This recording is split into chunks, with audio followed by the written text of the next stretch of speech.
अस्सलाम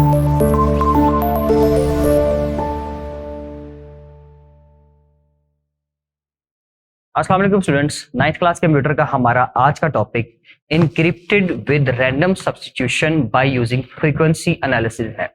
इसके अंदर हम देखेंगे जी कि ये रैंडम सब्स्टिट्यूशन मेथड क्या है और इसके अलावा फ्रीक्वेंसी एनालिसिस हम कैसे कर सकते हैं और उसके लिए कौन सा विजेट जो है हम इस्तेमाल करते हैं अपने कंप्यूटर के अंदर। तो ये हम डिस्कस करेंगे जी आज के टॉपिक में। स्टूडेंट्स देखें, जब हम लोग कभी भी एक मैसेज को इनक्रिप्ट करते हैं तो डेफिनेटली उस मैसेज को जब आप इनक्रिप्ट करोगे तो वो कहलाएगा जी साइफर टेक्स्ट। और उस साइफर टेक्स्ट के अंदर हमारे पास डिफरेंट ऐसे कैरेक्टर्स होते हैं, ऐसे लेटर्स होते हैं जो अगेन एंड अगेन रिपीट कर रहे हैं। डेफिनेटली इसका मतलब ये बनता है, क्योंकि प्लेन टेक्स्ट को ही कन्वर्ट करके आपको साइफर टेक्स्ट मिलता है, तो इसका मतलब है कि दर हकीकत वो सारे कैरेक्टर साइफर टेक्स्ट में नहीं बल्कि किस में है जी, प्लेन टेक्स्ट में है। मीन्स के आपने एक मैसेज को कन्वर्ट किया और जब आप उसको कन्वर्ट करेंगे तो आप सपोज कर लें कि उसमें नंबर ऑफ लेटर जो है ई जो नंबर ऑफ उसके जो आप कह सकते हैं कि ई जो है वो कितने टाइम रिपीट हुआ है, हाउ मेनी आप कह सकते हैं कि जी हाउ मेनी टाइम्स, तो आप कहें कि सपोज कर लें कि जी वो 10 बार शो हुआ। एक छोटी सी लाइन के अंदर ई जो है वो 10 बार हमें शो हो रहा है, तो इसका मतलब है कि अगर साइफर टेक्स्ट में आपको ई 10 बार मिला है तो प्लेन टेक्स्ट में असल जो उसका कीवर्ड है वो भी 10 बार ही आया होगा।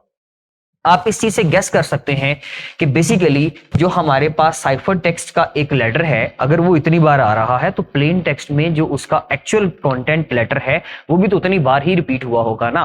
तो अगर हम साइजर मेथड से कभी सपोज कर लेंगे जी कोई सब्स्टिट्यूशन करते हैं तो उसके अंदर डेफिनेटली एक पैटर्न शो हो रहा होगा जिसको हम लोग बाद में गेस कर सकते हैं। मीन्स कि अगर मैं एक हैकर हूं तो बीइंग अ हैकर मैं उस मैसेज को इन कर लूंगा, मैं उसको देख लूंगा, जज कर लूंगा कि भाई इसमें हर बार ए की जगह पर क्या आ रहा है, क्योंकि हमने उसके अंदर 3 कैरेक्टर सब्स्टिट्यूशन पढ़ी थी, बी के बाद सी डी ई, सपोज इस तरह से है तो बी की जगह पर आ रहा है ई, सी की जगह पर आ रहा है एफ, बी की जगह पर आ रहा है सपोज जी और ई की जगह पर आ रहा है एच। तो मैं कहीं ना कहीं इसको क्रैक कर लूंगा इस साइडर मेथड के अंदर। जो हमने ऊपर प्लेन टेक्स्ट को थर्ड कैरेक्टर के साथ मूव किए जा रहे हैं, रिप्लेस किए जा रहे हैं, तो उसको कहीं ना कहीं मैं क्रैक कर लूंगा, मतलब उसके जरिए से मैं उसके बारे में गेस कर सकता हूं। ऐसी चीज को रोकने के लिए बेसिकली हम लोग यूज करते हैं रैंडम सब्स्टिट्यूशन।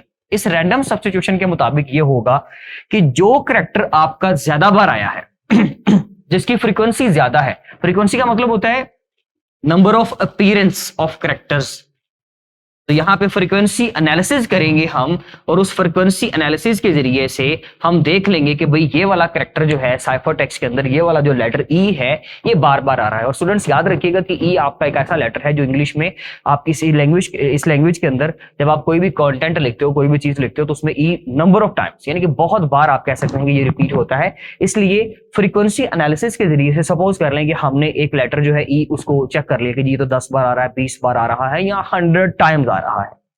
ऐसी सिचुएशन में हम जब उसका फ्रीक्वेंसी एनालिसिस कर लेते हैं, हम देख लेते हैं कि वो लेटर कितनी बार आ रहा है, तो उसके जरिए से फिर हम ये गेस करते हैं या हम उसको इस तरह का प्लान बनाते हैं कि हम उस लेटर को किसी रैंडम सब्स्टिट्यूशन के जरिए से चेंज कर लेते हैं। रैंडम मीन्स के कोई भी लेटर जो है ना उसकी जगह पर हम प्लेस कर देते हैं, कोई स्पेसिफिक पार्ट, कोई स्पेसिफिक लेटर जो है उसके साथ रिप्लेस नहीं करेंगे।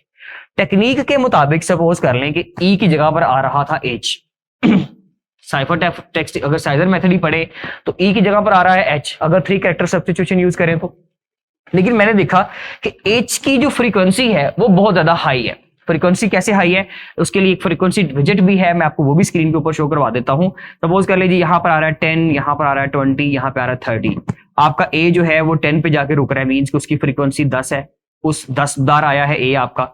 जो आपके पास है जी बी आया है आपके पास सपोज 20 टाइम्स। और जो एच है या जी जिसकी हम अभी बात कर रहे थे, एच जो है साइफर टेक्स्ट के अंदर वो आया है 30 टाइम्स।